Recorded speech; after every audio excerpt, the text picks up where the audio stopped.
guys, welcome back to my channel. So today I am going to be making a video talking about my ectopic pregnancy experience, and this is something that I haven't announced to a lot of people.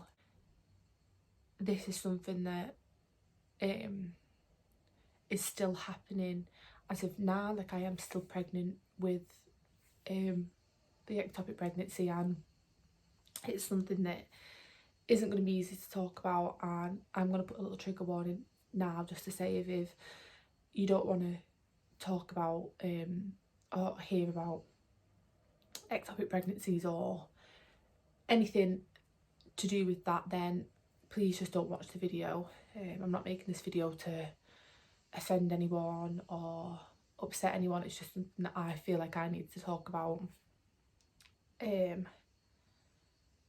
that is all. So I will be talking about an ectopic pregnancy now. For anyone who doesn't understand, an ectopic pregnancy is a pregnancy that is growing outside the womb. Now, at the time when I got told I was having an ectopic pregnancy, I didn't know that, but I'll just let you know now that basically it is a pregnancy that's growing outside of the womb, typically in the fallopian tube. I'll quickly touch on the reason why I'm doing this video, because I've been watching a lot of people who have made these videos and have spoken about their ectopic pregnancy journey and their experience, and I just feel like it's made me feel like I'm not the only one it's happening to, and it's kind of brought me a bit of, I don't want to say comfort because you can't find comfort in these things, but it's brought me a bit of support knowing that it's not just me. And yes, I just felt like I'd make this video because even if it helps one person or it brings a bit of light to something that maybe isn't spoken about that much, yeah, so I just thought I'd make this, and I feel like it's good for me. I've not really spoken about this much with many people at all. Like, not many people know that this has been happening to me at all, so I feel like it's a good thing to talk about things.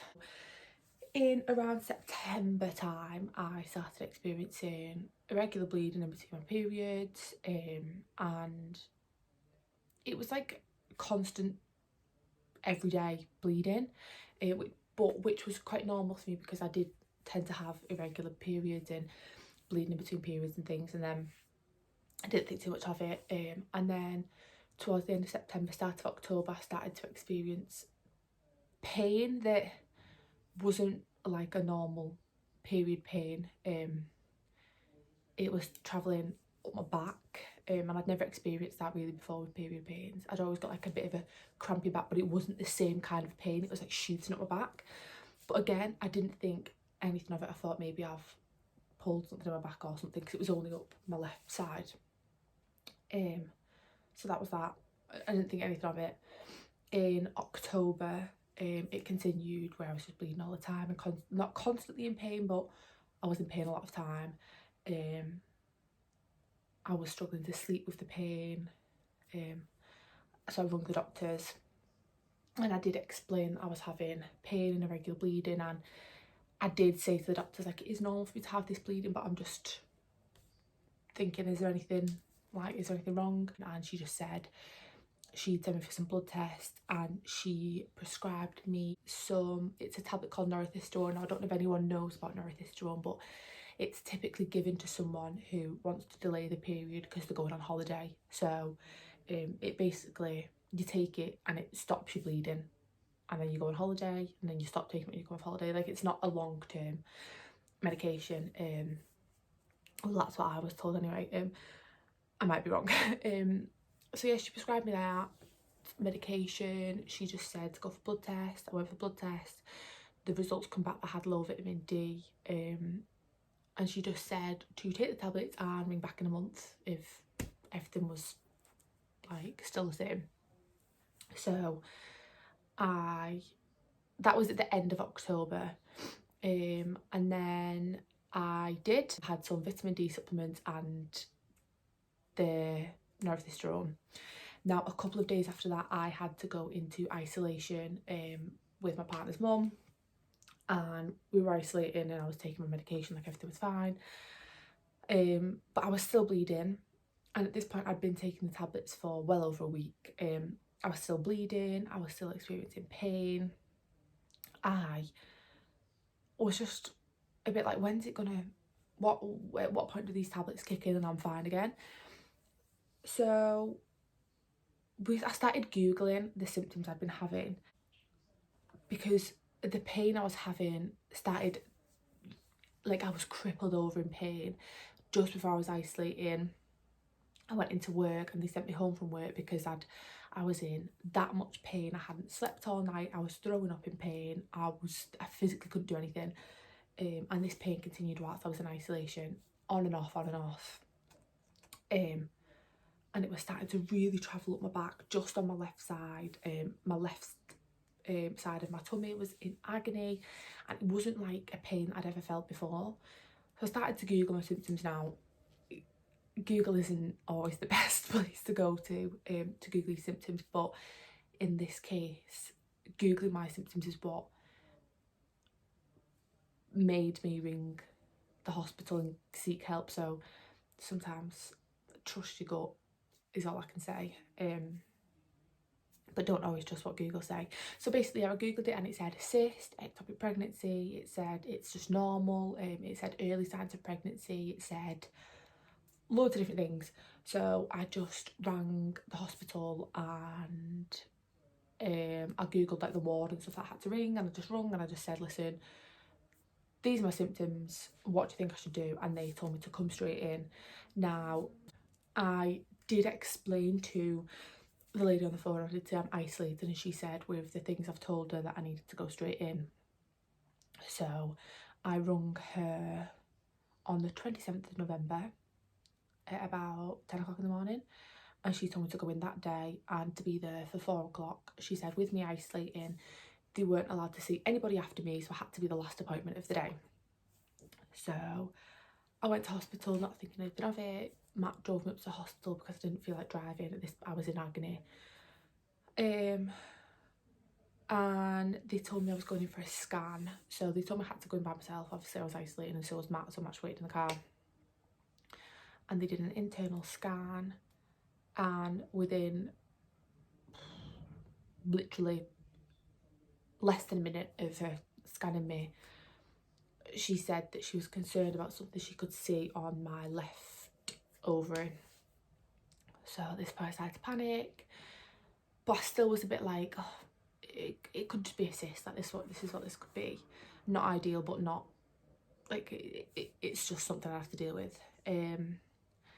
And then we went into like a little room, and she sat me down and she basically said that she showed me the scan pictures, and she said my right ovary was fine, in my womb there was no signs of a baby, but on my left ovary on the scan there was my ovary here, and then a little like thing here, like a little, I'm not a specialist, so I'm just gonna call it like a little, it looked like a little shadow.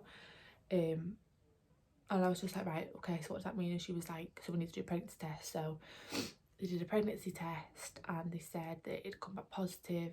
So she said it's highly likely I'm having an ectopic pregnancy.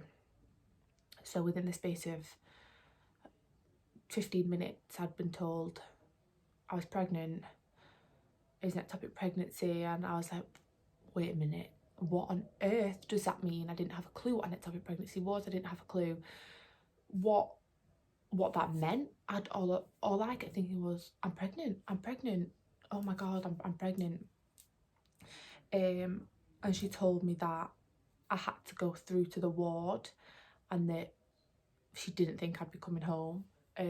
So I just had to give Matt a quick ring. He was obviously still waiting in the car, and I just said, listen, go home, I don't know what the crack is. I started getting really distressed. I was on my own in hospital. I was just scared, I think is the word, because I was being told I was pregnant, but then I was being told it was an ectopic pregnancy, and I didn't have a clue what that was, and it was just a lot to deal with. So I sat in a room on my own waiting for 5 hours before I was told that I needed to stay in hospital. In that time, they took blood tests, they did regular observations, you know, where they do your blood pressure and that thing they put on their finger. And then the doctor came in and told me that I needed to stay in because it wasn't safe for me to go home. So at this point, I still don't really have a clue. I was still just being told it might be an ectopic pregnancy, and they weren't too sure yet, and they needed to do more tests and all this. And I was just like, okay, like I'm scared. I'm on my own. I'm in hospital and I'm pregnant, and it was just a scary thing to have to go through on my own. But yeah, so that night I stayed in hospital. They did more bloods, they just did more checks on me, they put me on a drip for some painkillers, and just kept me in just to keep an eye on me because he said it's really dangerous. And basically the next day the doctor come in and spoke to me, and he basically told me that because they can't be too certain on whether or not it is an ectopic pregnancy, that I would just have to go home, come back to the hospital every 48 hours to be checked, to have bloods done, to check my hormone levels. And he explained to me how when you're pregnant you have a hormone, I'm gonna say, oh, I'm not even gonna embarrass myself and try to think of what hormone it is, but basically said this hormone goes up when you're pregnant, and mine was still low, but it was up, which meant I was pregnant. But they didn't know how far along I was or anything like that. They couldn't tell from the scan. So they just said I had to come back every 48 hours, and he basically spoke to me about how when you're so early on in an ectopic pregnancy, your body is supposed to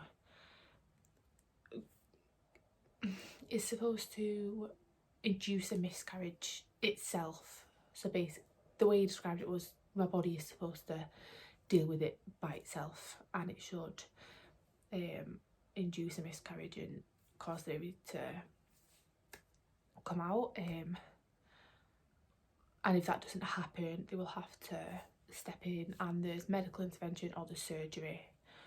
And that was all I was told. And I was just told to go home and come back every 48 hours.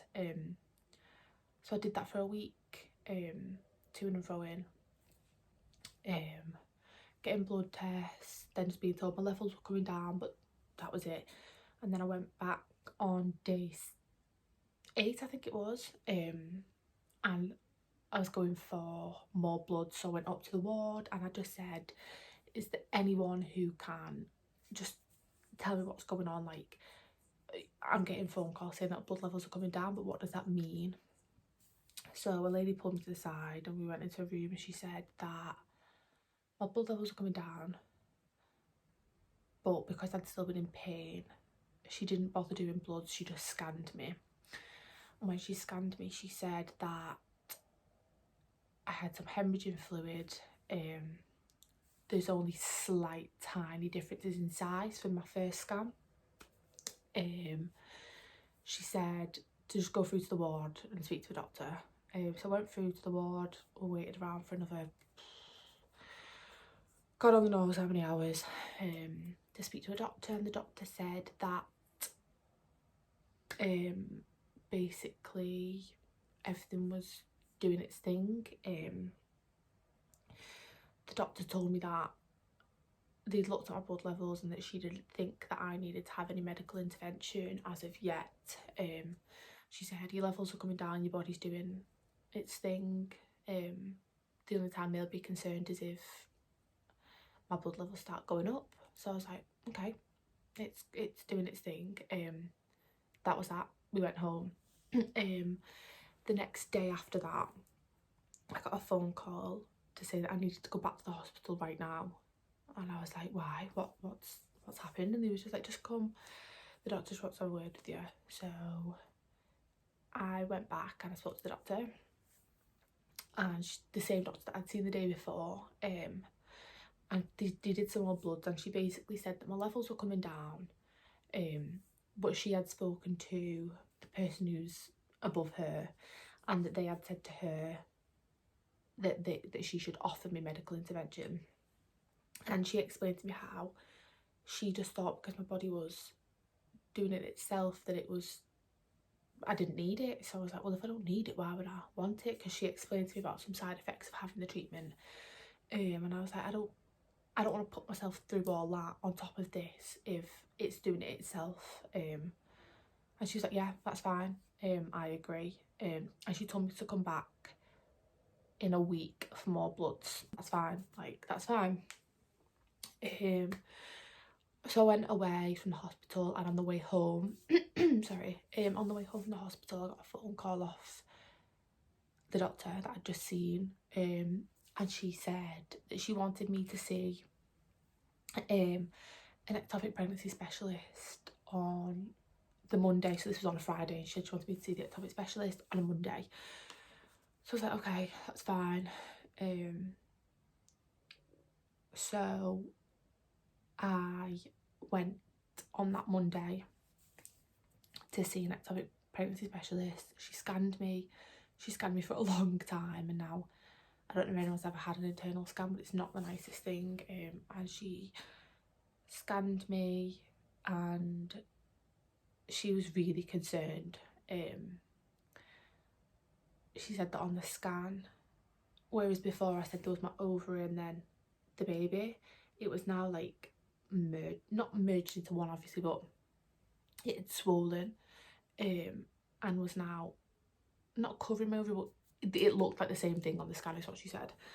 So she said she was very concerned and that she didn't know why I hadn't been given medical intervention. And I explained to her how the doctor had said to me that I didn't need it, and she said that basically if you're having a miscarriage, your levels drop very fast, and they drop by big amounts, and my blood levels were dropping by 2, like the hormone levels were literally dropping by 2, 3. They weren't dropping as quickly as they should be.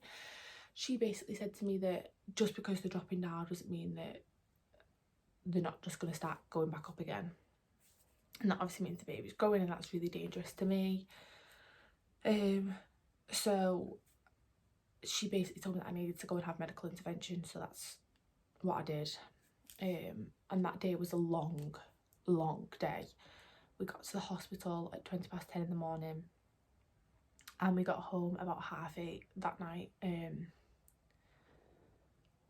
Yeah, I basically had a needle in each bum cheek, and the way the doctor described it to me was that it just stops the cells from growing, so to not cause any more damage to me, and then that way the hormone levels should start coming down and my body will do its thing, and that's all I was told really. I was told to come back on day 4 for blood tests and then day 7 for blood tests. So I've had both of those blood tests now. I went for my day 7 blood test yesterday, and I've just been told that my levels are coming back down. It is obviously, I'm not going to say a good thing, but it's something that was going to happen and had to happen in order for me to be safe. And yeah, so we're still in like a process of not really knowing what's going to happen and not really knowing what the future holds. I've not had anyone really discuss the future with me or tell me what's going to happen in the future in terms of me ever getting pregnant again. All I know is that it's going to make things more difficult in the future, and that I am at risk of having another ectopic pregnancy. I haven't been told how this has happened, like what has caused this. So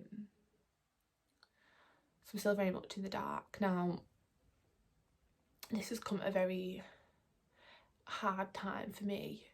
Obviously this year has been crazy for everyone, and a lot of bad things have happened this year, and it's a horrible time for everyone this year. It's just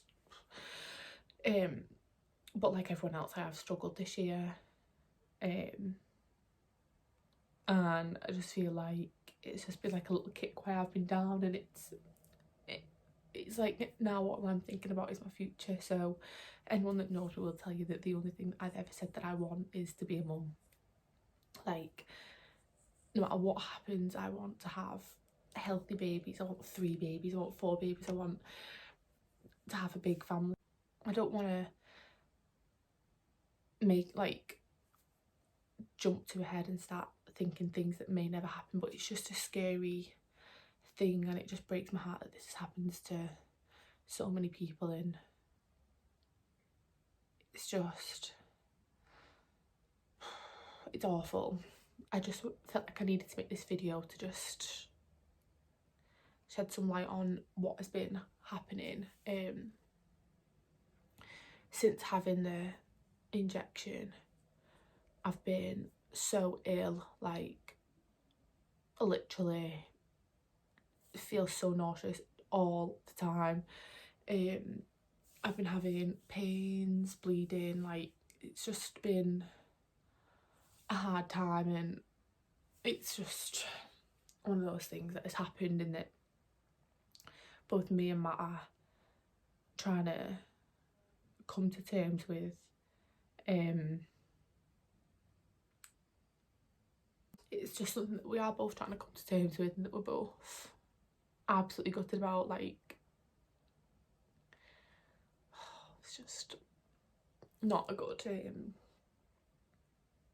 obviously it's not a good thing, but yeah, I literally just wanted to make this video just to talk about it myself, get some things off my chest, and also shed some light on it. Like I said, I was watching some videos that were discussing this topic, and I just feel like if I can offer support to anyone, but yeah, that is all. I feel like I've just vented and got a lot off my chest, but yeah, that is basically what has been happening this past month, and that is just a little bit of insight to everything that's been going on. Obviously it's been a very hard time for both me and Matt, and I just feel like if this video can help one person, or just shed some light on something that I've gone through and that people are going through daily, and I just think it's awful. But yeah, that is the end of the video. If anyone has any questions or anything they'd like to ask me, you can leave a comment down below, or my DMs are always open on Instagram if anyone ever needs to talk. But that is going to be the end of this video, guys. I'm sorry it's been a bit downbeat, but yeah, I'll see you in my next video, guys. Bye.